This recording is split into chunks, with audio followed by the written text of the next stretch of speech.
আমাদের গাজীপুরের নাওজোর এলাকায় গত ১৯ তারিখ জনৈক ফল ব্যবসায়ীর কাছ থেকে চাঁদা নেয়ার কারণে একটি ঘটনা ঘটে এবং সেখানে সন্ত্রাসী রবি বা চাঁদাবাজ, এলাকার স্থানীয় চাঁদাবাজ রবি, সে একজনকে মাথায় চাপাতি দিয়ে কোপ দিয়ে আহত করলে তার নামে একটি নিয়মিত চাঁদাবাজির এবং গুরুতর আহত করার ধারায় একটি মামলা হয় আমাদের বাসন থানায়।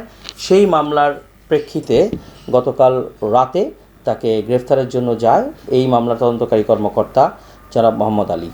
তো সাব ইন্সপেক্টর মোহাম্মদ আলী ওই বাড়িতে পৌঁছালে আগে থেকেই ওই বাড়িতে অবস্থান করা সন্ত্রাসী রবি আমাদের সাব ইন্সপেক্টর মোহাম্মদ আলীকে অতর্কিতভাবে হামলা করে।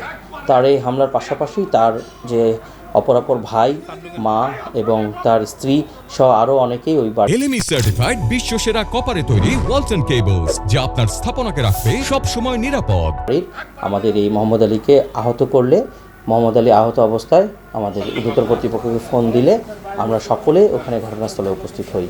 ঘটনাস্থলে উপস্থিত হয়ে আমরা আগে প্রাথমিকভাবে মোহাম্মদ আলীকে উদ্ধার করে হাসপাতালে প্রেরণ করি এবং ওই বাড়িতে আমরা অভিযান চালিয়ে যে সন্ত্রাসী রবি যে এখানে আড্ডা দেয় তার আড্ডাস্থল থেকে আমরা মাদকের বোতল, ইয়াবা খাওয়ার সরঞ্জাম, গাঁজার সরঞ্জাম এবং পাশাপাশি এই যে বিভিন্ন জায়গা থেকে চাঁদার সময় তোলা চাঁদার রসিদ এবং আরও বিভিন্ন অবৈধ ভিওআইপি এবং কম্পিউটার সরঞ্জামাদি আমরা জব্দ করি।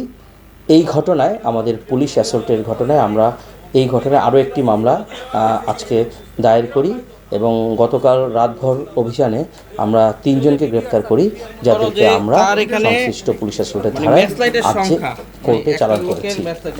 আমরা ৩ জনকে যে গ্রেফতার করি এই ৩ জনের ভিতরে রয়েছে ঘটনায় হামলায় অংশ নেওয়া রবিউলের স্ত্রী শারমিন রিমা এবং রবিউলের শ্যালক আনোয়ার এবং রবিউলের আরেক আত্মীয় সোহেল।